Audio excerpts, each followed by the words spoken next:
Kata ulama kita, apa tujuannya Allah? Apa hikmahnya? Berarti kita disuruh oleh Allah untuk segera bersyukur. Jadi Pak Bu, kalau setiap doa kita yang kita minta dikabulkan oleh Allah seketika, maka itu tujuannya Allah menyuruh kepada kita, bersyukurlah. Jangan lupa, jangan kegembiraan ya terlalu gembira sehingga lupa bersyukur. Syukur. Kalau kata ulama kita, doa kita lama baru terkabul, maka kata ulama itu berarti Allah menyuruh kita untuk bersabar. Kalau cepat terkabul, bersyukur. Kalau lambat terkabul, bersabar. Laik kira-kira wak salamoga Bapak Ibu seperti itu. Alhamdulillah. Terkabul doa, keinginan, kita bersyukur. Syukur itu tentu tidak hanya alhamdulillah saja. Syukur dengan lidah, menyebut nikmat Allah, memuji Allah. Syukur dengan hati, mengakui itu adalah merupakan pemberian Allah. Syukur dengan keadaan, kita gunakan ya doa yang dikabulkan oleh Allah itu dengan hal-hal yang positif untuk bermanfaat. Dulu ada orang sakit, kesana kemari berobat, tiba-tiba disembuhkan oleh Allah. Udah sehat. Untuk apa kesehatan itu digunakan? Dulu waktu sakit cando kayu bana. Ya Allah, kalau mau sehat nanti ya Allah, mau kan rajin beribadah, mau rajin ngomong saji ya Allah. Tapi ketika sudah sehat, lupa dengan janji tadi. Itu namanya tidak bersyukur. Kalau ditunda, tandanya kita disuruh oleh Allah bersabar. Sabar kata Allah. Sabar, doa terus. Nabi Ibrahim, bahkan ada ulama mengatakan sebelum menikah dengan Siti Hajar itu sudah minta doa, Rabbi habli minas solihin, Rabbi habli minas solihin. Nabi Zakaria juga begitu, walam akum bidu'aika syaqiyya. Surah Al-Kahfi ya Bu ya. Ya Allah, aku dah lama berdoa, 76 tahun lamanya berdoa. Aku tidak pernah merasa yaitu bosan berdoa. Akhirnya apa? Doa itu berbuah. Ya Zakaria kata Allah. Wahai Zakaria, inna nubashiruka bigulamin ismuhu Yahya. Kami memberi berita kepadamu bahwa engkau akan kami kasih seorang anak yang bernama Zakaria. Walam naj'allahu min qablu samia, dan belum ada orang yang bernama Yahya itu sebelumnya itu. Yang ketiga Pak Bu, kalau doa kita itu tidak dikabulkan oleh Allah, maka kata ulama, pahamilah itu bahwa tujuan Allah adalah untuk mentes, untuk menguji iman kita. Lebih beriman dakwah, itu dah. Buktinya manusia lebih beriman, dia doa terus. Tapi berdoa, tapi doanya belum dikabulkan katanya, lalu dia tidak berdoa lagi. Itu tidak beriman namanya itu. Jadi itu tujuannya Allah Subhanahu wa taala mengkondisikan kita dengan 3 keadaan tadi. Itu hadis hasan sahih. Itu. Jadi derajat hadis ini hasan dan sahih. Hasan matannya, sahih yaitu sanadnya. Hadis hasan sahih ini Pak Bu boleh kita jadikan sebagai hujjah, sebagai dalil. Artinya hadis ini sangat layak untuk kita jadikan sebagai pedoman. Apa domannya tadi? Bahwa doa itu pasti dikabulkan. Hadis yang berikutnya, an Ibni Umar radhiyallahu anhu qala Rasulullah sallallahu alaihi wasallam, ad-du'a'u yanfa'u mimma nazala wa mimma lam yanzil, fa'alaikum ibadallah bidu'a. Artinya doa itu bermanfaat, ya, doa itu sangat berguna. Dikabulkan atau belum dikabulkan itu ada manfaatnya. Itu tadi, kalau dikabulkan dengan cepat berarti kita bersyukur. Kalau ditunda lambat, kita bersabar. Kalau belum dikabulkan, maka berarti kita harus beriman, yakin pada Allah. Oleh karena itu kata Nabi kita, fa'alaikum ibadallah bidu'a. Wajib atas kamu, hendaklah kamu wahai hamba Allah, kata Nabi kita, untuk berdoa terus. Doa terus. Doa terus. Doa terus. Hadis hasan, ya, diriwayatkan oleh Imam Tirmizi. Yang ketiga, an Salman Al-Farisi radhiyallahu anhu qala Rasulullah sallam, innallaha hayyun karimun, kata Nabi, yastahi iza rafa'a ar-rajulu ilaihi yadaihi ayuraddahuma sifran khaibatain, rawahu Abu Daud.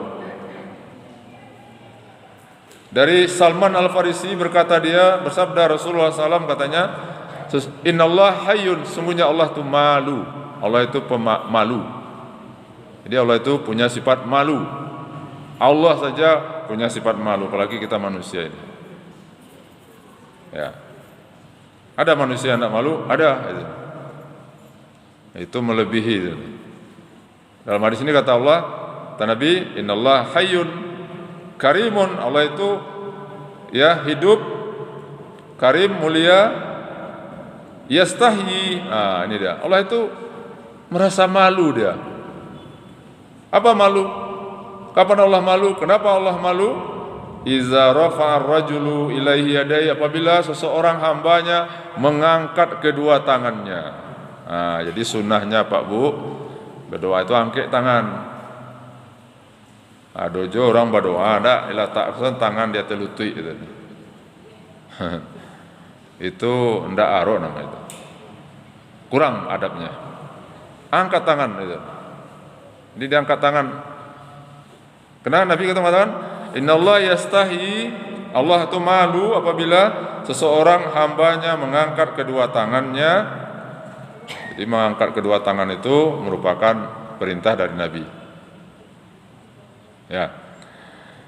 Ayyuraddahuma sifran khaibatan. Kalau Allah itu menolak ya doa tadi sehingga zong, hampa. Artinya dalam hadis ini Nabi mengatakan, kalau hamba Allah itu sudah mengangkat kedua tangannya untuk berdoa, maka Allah pasti mengabulkan. Dalam hadis ini malu Allah. Malu Pak. Awak manusia ndaknya model itu pula Pak Bu. Kalau ada orang minta tolong kawak, jangan ditolak. Artinya Allah, kalau ada hambanya minta tolong kepada Allah, kan berdoa minta tolong itu nak. Allah malu kalau ndak menolongnya. Kita juga begitu Pak. Kalau orang minta tolong sama kita, minta bantuan sama kita, ya jangan sampai kita ndak membantunya. Terserah cara membantunya, bantu ya penuh, full, ndak penuh kate, penuh ke bawah, jadi ndak bisa dibantu secara materi, bantu dengan pikiran, tenaga. Ditolak, ndak boleh. Kan sudah kita sampaikan dalam pertemuan berlalu, nanti kita Pak bangkit dari kubur kita ini pertama dalam keadaan susah. Tapi ada orang yang tidak susah, siapa nanti? Orang yang suka membantu saudaranya. Nabi memperkuat, Allahu fi auni abdi madamal abdu fi auni akhi. Allah akan hanya menolong hambanya selama hambanya itu mau menolong saudaranya. Kalau ceke menolong orang lain, maka Allah ceke pula kedua. Jadi oleh karena itu jadilah kita menjadi orang-orang yang pemurah, suka membantu. Sebagaimana Allah tadi. Nah, jadi hadis ini memperkuat lagi betapa memang berdoa itu Pak Bu ya merupakan keharusan bagi kita. Kalau sudah diangkat tangan itu Allah. Dalam hadis lain katakan Allah tidak akan membiarkan tangan orang itu turun tanpa dikabulkan doanya. Hadis yang keempat, An Sauban radhiyallahu anhu qala qala Rasulullah sallallahu alaihi wasallam la yuraddul qadara illa du'a wa la yazidu fil umur illa al bir. Ya, tidaklah tertolak, tidak bisa ditolak takdir kecuali dengan doa. Dan tidak bertambah umur kecuali dengan kebaikan. Jadi dalam ilmu tauhid kita kan belajar kita takdir. Takdir itu artinya ketetapan, ketentuan Allah. Rukun iman yang keenam, ya. Amanu biqadari khairihi wa syarrihi. Beriman kita dengan takdir Allah yang baik dan yang buruk. Sebelum kita lahir sudah ditentukan takdir kita, tapi kita tidak tahu. Oleh karena itu, ya takdir itu ternyata dalam keyakinan kita, dalam hadis Nabi bisa ditolak, bisa dialihkan dengan doa. Jadi jangan dikit-dikit, kok takdir? Ini takdir. Takdir itu baru tahu kita setelah kita berusaha. Di akhir itu baru takdir. Wah, sudah berusaha mati-matian. Kalau saya sebagai seorang siswa pelajar, sudah belajar, menghafal, tapi nilainya tidak mencukupi. Kalau seseorang pedagang sudah berusaha, berdagang segala macam, tapi enggak juga berhasil. Nah, itu udah takdir. Tandanya kita punya Tuhan. Karena tidak selalu usaha itu harus berhasil. Ada orang ngecek, setiap usaha pasti berhasil. Enggak. Ya, ada usaha kita itu enggak berhasil. Itu tandanya kita punya Tuhan. Kalau berhasil semua, sombong kita. Nah, kalau kita berusaha berhasil, itu tandanya kita punya Tuhan juga. Allah yang mengizinkan. Tapi kalau seandainya kita berusaha tidak berhasil, kita beriman juga. Tandanya apa? Allah yang menentukan. Nah, kemudian wala yazidu fil umur, dan tidak bertambah umur kecuali adalah dengan kebaikan. Nah, umur di usia kita ini ada ulama mengatakan bisa bertambah Pak berdasarkan hadis ini. Sepanjang umur kita, walaupun umur kita sudah ditentukan, bisa bertambah apa? Nah, dengan albir, berbuat kebaikan, berbuat kebajikan. Di sekeliling kita, di sekitar kita, Bapak Ibu, banyak kok ladang-ladang kebaikan itu. Cuman kadang-kadang kita saja yang cuek, kita saja yang enggan. Kadang-kadang kebaikan itu dihantarkan ke rumah kita. Caranya mana? Orang minta sedekah ke rumah, orang minta bantuan sama kita dalam kesulitan, tapi Anda membantu. Nah, itu berarti kita menolak kebaikan. Ada kebaikan itu dicari, berjuang, bersungguh-sungguh. Ya. Itulah umpamanya para mujahidin, ya, para ulama-ulama. Kebaikan itu dicarinya, ulama-ulama hadis, ulama fikih, tafsir dulu. Itu dapat ilmu itu tidak gampang, Pak Bu. Imam Bukhari itu hafal 100.000 hadis, itu 2/3 daerah Arab itu sudah dilalui. Dengan biaya sendiri gitu. Tidak ada beasiswa. Tapi Pak Bu, hasil dari perjuangan Imam Bukhari itu, Imam Muslim, Abu Daud, Tirmizi, An-Nasai, Ibnu Majah, Ahmad, Ad-Darimi, Ad-Daruqutni, Al-Hakim, banyak berhadis itu. Udah berapa puluh tahun mereka meninggal, sudah ribuan tahun mereka meninggal, kitabnya sekarang masih ada, dibaca, dipelajari di pondok-pondok pesantren. Maka bersinarlah kuburnya dengan kebaikan ilmunya tadi. Nah, kita yang bukan ulama Pak, nah, dengan apa cara kita ya memperpanjang umur kita, memperbanyak kebaikan kita? Banyak jalannya. Jadi intinya Pak Bu, doa, berdoa untuk diri kita dan berdoa pula untuk orang lain Pak.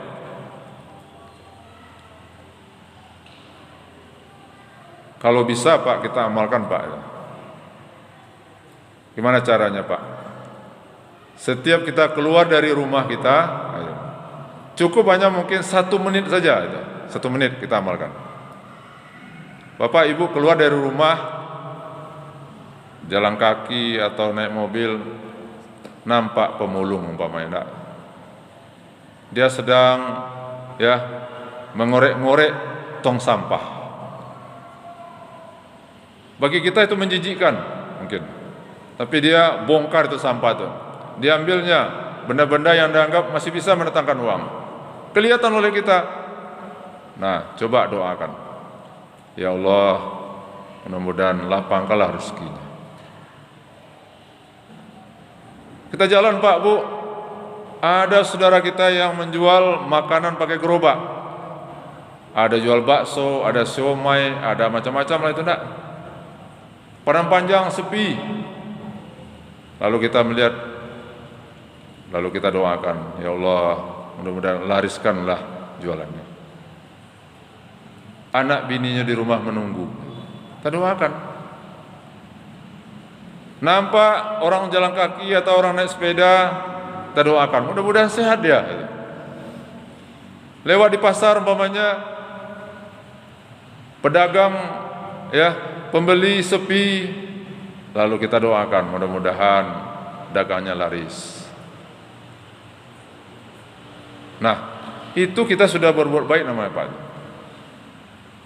Kalau itu bisa kita lakukan, hadis Nabi, kalau doa kita itu dikabulkan oleh Allah, karena didoakan oleh malaikat, maka di dalam hadis katakan doa itu balik kepada kita sendiri. Kalau doakan orang, ya Allah lapangkan rezekinya, berarti kita mendoakan diri kita. Kalau kita doakan sehatkan dia ya Allah, berarti kita mendoakan diri kita. Jangan pelit kita mendoakan orang lain. Jangan hanya mendoakan diri kita, tetapi orang lain kita tidak doakan. Nah, cobalah Pak Bu, praktekkan itu. Ya, keluar dari rumah, pergi ke pasar atau di mana saja, nampak oleh kita ini orang butuh doa, doakan itu. Doakan.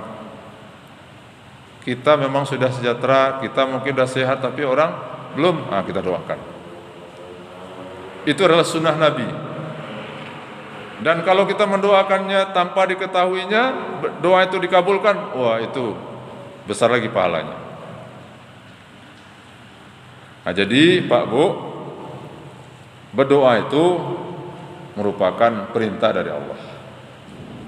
Doa itu, kata Nabi, ad-du'a'u silahul mu'min. Doa itu adalah senjata bagi orang mukmin. Kan ada kisahnya itu di dalam buku Sahih Bukhari. Nabi menceritakan tentang umat terdahulu. Ada 3 orang yang bersahabat itu melakukan safar, perjalanan. Berjalan, ya, tiba-tiba ya langit itu hitam, bunyi gemuruh, kilat, petir, lalu turunlah hujan selebat-lebatnya. Lalu dengan cepat mereka mencari tempat yaitu berlindung. Rupanya ada gua kecil. Mereka berlindung di dalam gua tadi. Apa yang terjadi? Tidak lama rupanya pintu gua itu tertutup oleh batu. Batu besar ya bergeser kemudian menutup pintu gua tadi. Lalu mereka tidak bisa keluar. Ditolak, didorong batu besar tadi, tidak juga. Nah, bagaimana lagi? HP ketika itu belum ada itu. Zaman dulu, zaman Bani Israel dulu cerita Nabi ini. bersorak, berteriak nggak kedengaran karena ya di pesawangan. Lalu yang paling tua dari mereka itu, ya katanya kalau begini kita tidak bisa selamat. Tetapi ada yang menyelamatkan kita, itulah Allah Subhanahu Wa Taala. Gimana caranya? Berdoa. Seandainya kita atau bapak ibu enggak seperti itu, ya pasti kita berdoa juga. Ya untung ada HP, bawa HP. Tapi kalau dulu kan enggak. Lalu bermusyawarah mereka. Kita berdoa kepada Allah, minta kepada Allah. Caranya bagaimana? Caranya kita sebelum meminta kepada Allah katanya kita bergantian. Ya. Bercerita kita kepada Allah. Kita sampaikan kepada Allah apa yang sudah kita lakukan selama ini. Dimulailah dari yang paling kecil dari mereka. Apa? Dia rupanya profesinya dia sebagai seorang hartawan, orang kaya di kampungnya, kemudian punya anak buah. Apa kerja anak buahnya? Yaitu menggembalakan binatang ternaknya. Setiap akhir bulan lalu seluruh karyawan itu dikasih gaji. Tapi katanya ya Allah, pada suatu ketika gajian ada satu orang ya pegawai saya yang tidak datang, kemudian uangnya itu ya saya simpan, setelah berbulan-bulan bahkan bertahun-tahun ya Allah tidak datang juga dia. Lalu uang gajinya itu saya belikan kepada binatang ternak, kemudian binatang itu ya dikembangbiakkan, akhirnya ya binatang ternak itu menjadi banyak. Suatu ketika ya Allah datang dia kepadaku menanyakan mana gajiku ya beberapa tahun yang lalu. Lalu aku jawab ya Allah katanya, gajimu itu lihatlah itu ribuan ya binatang ternak yang sedang digembalakan itulah gajimu. Tidak mungkin. Ya, betul katanya. Kenapa? Karena gajimu itu tidak saya pakai, tetapi gajimu itu saya beli kepada binatang, lalu binatang tadi dikembangbiakkan. Gembira deh ya Allah. Kalau seandainya Allah, apa yang aku lakukan ini adalah baik, engkau terima ya Allah, maka hari ini ya Allah, mohon ya Allah, selamatkan kami dari mara bahaya ini.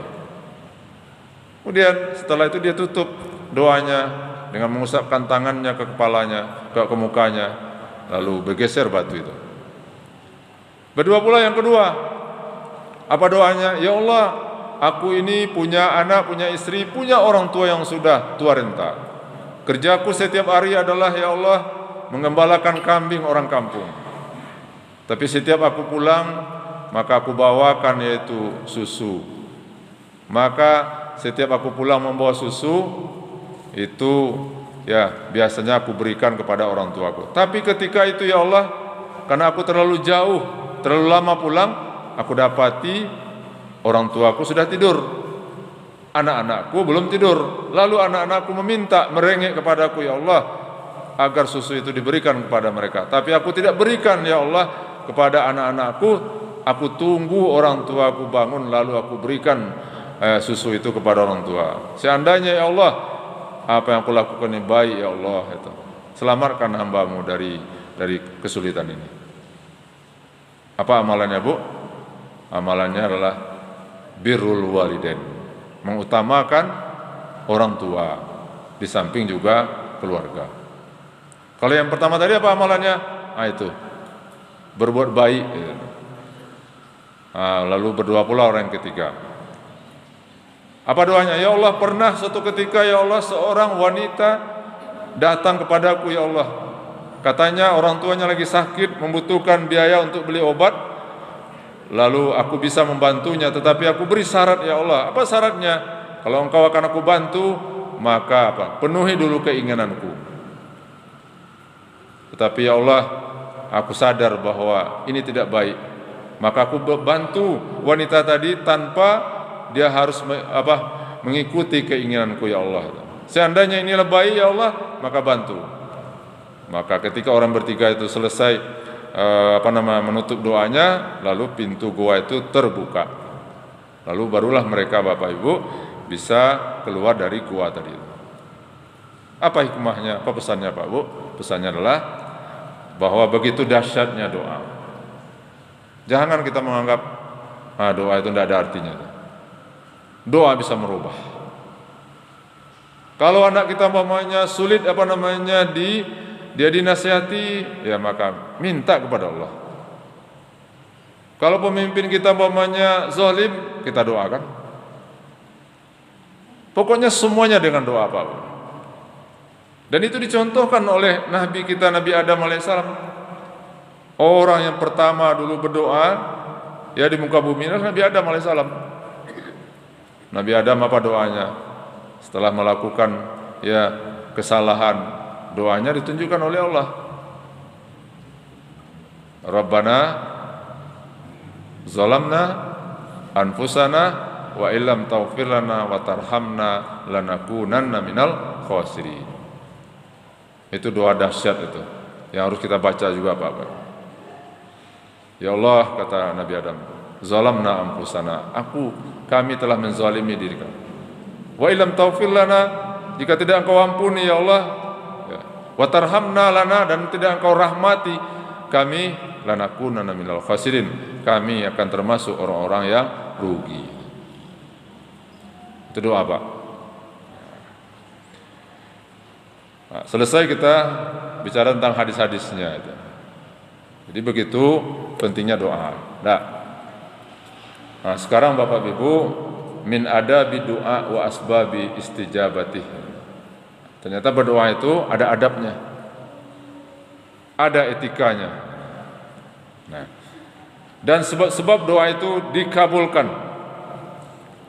Dalam buku ini Bapak Ibu ada sekitar 10 adab berdoa. Pertama, al-ikhlasu lillahi ta'ala wa tajarrudu lahu. Doa itu pertama harus ikhlas. Semuanya harus ikhlas. Kita baca Pak Bu dalam buku-buku apa saja selalu ikhlas. Ibadah ikhlas, berzakat ikhlas, infak ikhlas, mencari ilmu ikhlas, berdoa pun itu harus al-ikhlasu lillahi ta'ala. Wa ma umiru illa liya'budullah mukhlishina lahuddin. Tidaklah diperintahkan kamu, kata Allah, ya kecuali dengan ikhlas kepada Allah. Ikhlas. Ilmu ikhlas. Nah, untuk bisa ikhlas itu ada ilmunya pula Pak. Harus belajar gitu. Menyebutnya gampang, tapi mempraktekannya juga lebih sulit itu. Ikhlas. Ini kalau tidak adalah keikhlasan daripada sahabat-sahabat, keikhlasan pada para ulama-ulama tabi'in dulu Pak, menyebarkan agama ini, tidak sampai Islam ini mungkin ke kita ya. Keikhlasan. Mereka ikhlas apa? Berjuang dengan dirinya sendiri, keluarganya, dengan hartanya menyampaikan Islam. Jadi ikhlas. Ikhlas itu merupakan surutu qabul doa, syarat dikabulkannya doa. Apapun ibadah yang dilakukan kalau tidak ikhlas maka tertolak. Nah, makanya kan lillah namanya. Memuji orang juga karena Allah. Alhamdulillah. Jadi ikhlas. Yang kedua, al-muhafazah ala awamirillah wajtinabi nawahihi wal iksari min nawafilil ibadat. Setelah ikhlas, lalu adab dalam berdoa itu adalah menjaga perintah-perintah Allah. Nah, jadi kita berdoa, tapi apa? Perintah-perintah Allah itu harus kita patuhi. Jadi jangan hanya berdoa saja, tapi apa? Sholat enggak, puasa enggak, zakat enggak, haji enggak, baca Al-Quran enggak, segalanya enggak. Nah, perintah Allah ditolak. Berdoa, enggak akan makbul doa. Jadi harus kita ikuti perintah-perintah Allah, jaga, dipelihara.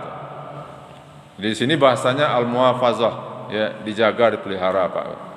Nah, sholat dijaga apa namanya? Waktunya. Wallazina hum ala salawatihim yuhafizun. Ada orang-orang yang sholatnya itu mereka jaga. Sholat itu dijaga. Kemudian daimun, ala salatihim daimun, sholatnya terus menerus. Apalagi wallazina hum ala salawatihim khashi'un, orang-orang yang khusyuk. Kalau untuk sholat itu 3, dijaga, kemudian selalu, dan khusyuk. Itu sholat itu. Nah, perintah-perintah Allah itu jaga. Dapat kita Pak Bu rezeki, perhatikan, lah cukup tidak senisab 83 gram ame. Nah, keluarkan zakatnya. Kalau enggak, keluarkan infaknya atau sedekah itu. Dijaga perintah Allah tadi. Perintah Allah itu kan banyak. Nah, yang kedua apa? Yaitu wajtinabu nawahihi. Lalu dijauhi larangan Allah itu. Jauhi larangan Allah. Larangan Allah sebanyak perintah Allah. Ada larangan Allah itu yang haram sifatnya, ada yang sifatnya makruh dilarang. Maka terjaga itu. Yang sampai ya ada orang minuman keras, ada berjudi, ya kalau kini kan judinya sudah canggih. Dulu orang berjudi di kedai-kedai. Nah, kini judi orang itu sudah canggih. Judi apa namanya itu Pak Ji? Judi online itu.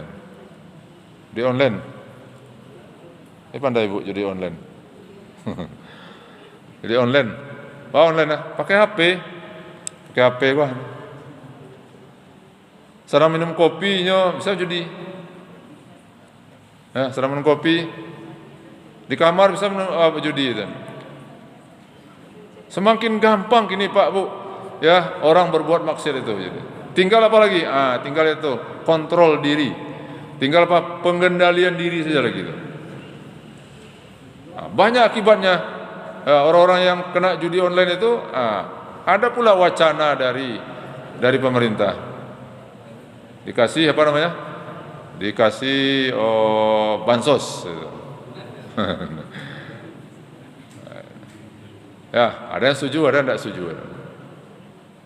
Judi itulah amaliyah, itulah penyakit masyarakat pekat, penyakit masyarakat yang bukannya sekarang, dari dulu lagi itu.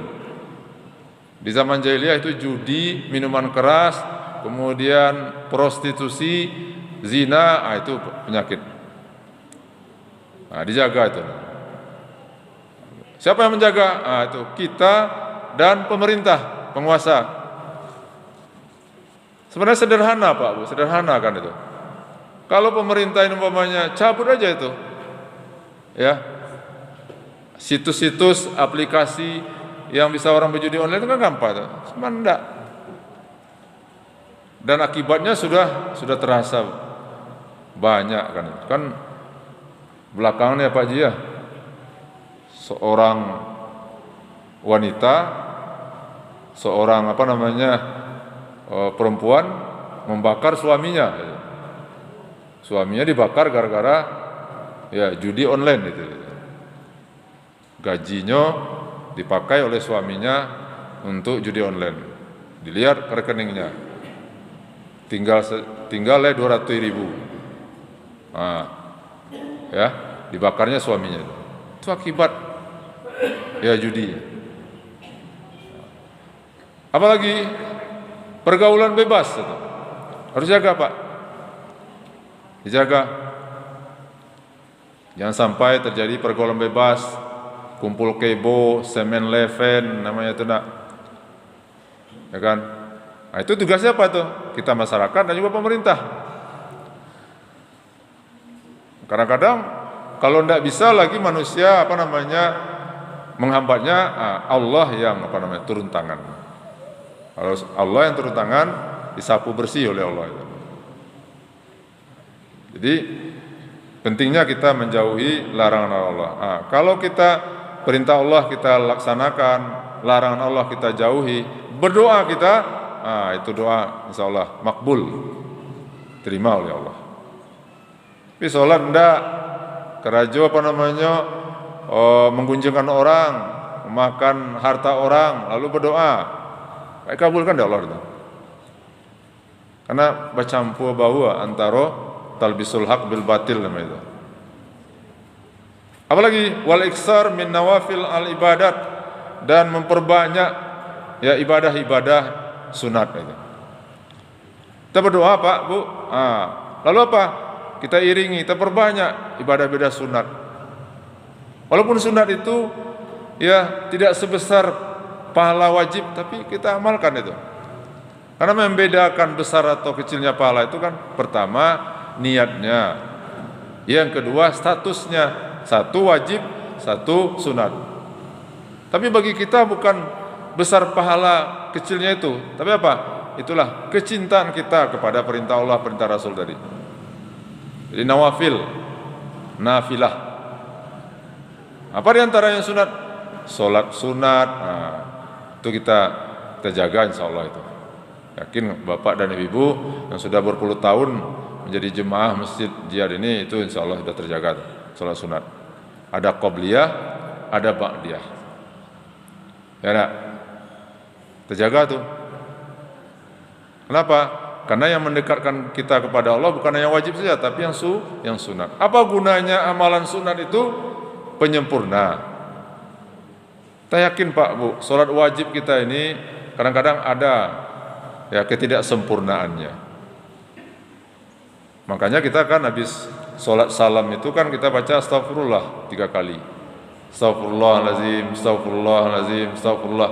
Kata ulama, istighfar pertama itu minta ampun kepada Allah kalau selama sholat tadi pikiran kita melayang-layang. Istighfar kedua, kita minta ampun kepada Allah kalau bacaan kita itu ada yang masih belum tepat. Istighfar ketiga, kalau selama sholat itu gerakan kita ada yang kurang pas menurut sunnah Nabi, istighfar kita. Bayangkan itu menunjukkan bahwa sholat kita itu wajib itu kadang-kadang tidak sempurna. Maka apa? Disempurnakan dengan sholat sunat. As-shalawatul masnunah namanya, sholat sunat. Banyak sholat sunat itu, nah Bu, banyak jenisnya. Tinggal kita lagi bisa tidak mengamalkannya. Ada sholat mengiringi sholat wajib, qobliyah sebelum ba'diyah. Ada sholat sunat fajar, ada sholat duha, ada sholat malam, ada sholat witir, ada sholat tahajud, ada sholat, banyak sholat itu, sholat tasbih. Kita lakukan itu Pak. Ya, itu sholat. Kalau puasa ada wajib, ada sunat. Puasa banyak pula. Banyak itu jenis puasa enggak? Kemarin sudah kita lalui. Puasa Senin Kamis, puasa Yaumul Bid.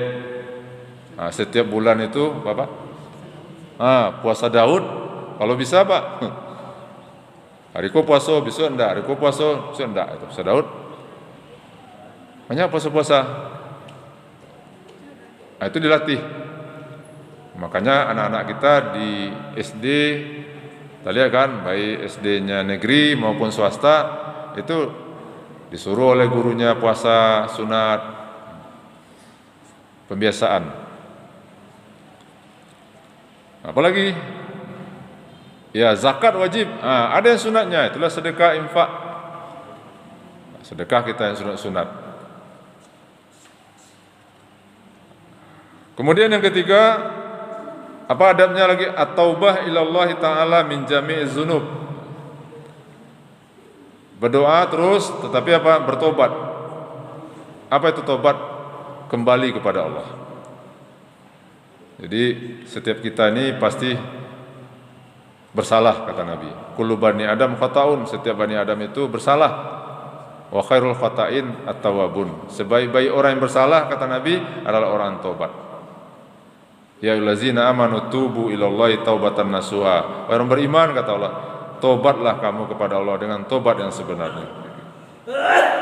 Jadi tobat berdoa itu.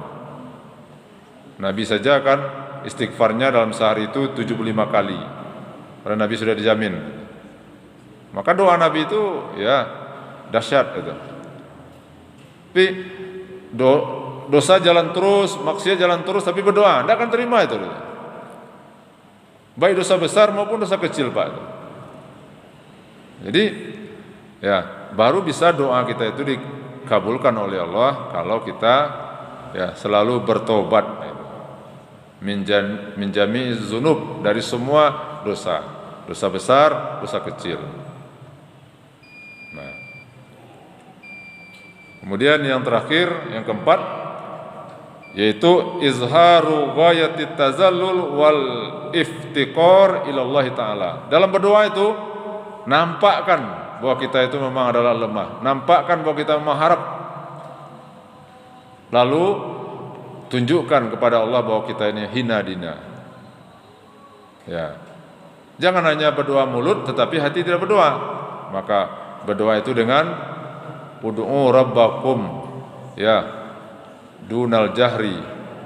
Berdoalah kepada Tuhan, ud'u rabbakum tadarruan wa khifatan dunal jahri minal qaul. Mintalah kepada Allah, berdoa kepada Allah dengan apa? Tadarru', itulah rendah hati, rendah diri kepada Allah. Oh, nama minta, kan doa itu meminta, mengemis kepada Allah. Ya kalau mengemis jangan sombong gitu. Minta kepada Allah. Makanya kan yang paling terbaik kalau kita berdoa itu pertama dalam sholat, ketika sholat itu sujud. Ya, kemudian malam hari, sholat malam itu. Orang tidak tahu sebalik. Jadi itulah untuk menguji ya kekhusukan, keikhlasan, ketawaduan kita dalam berdoa. Nah, jadi nampakkan itu. Betul-betul memang serius, betul-betul harap kepada Allah Subhanahu wa taala. Itu dulu Bapak Ibu, ya 4 adab dan sebab-sebab doa itu dikabulkan. Pertama ikhlas, yang kedua menjaga perintah-perintah Allah dan larangannya, yang ketiga bertobat sebelum berdoa dan sesudah berdoa dari semua dosa, yang keempat menampakkan yaitu kehinaan, keinginan kita, keseriusan kita. Nah, demikianlah yang bisa kita sampaikan. Banyak maaf, wabillahi taufiq wal hidayah. Assalamualaikum warahmatullahi wabarakatuh.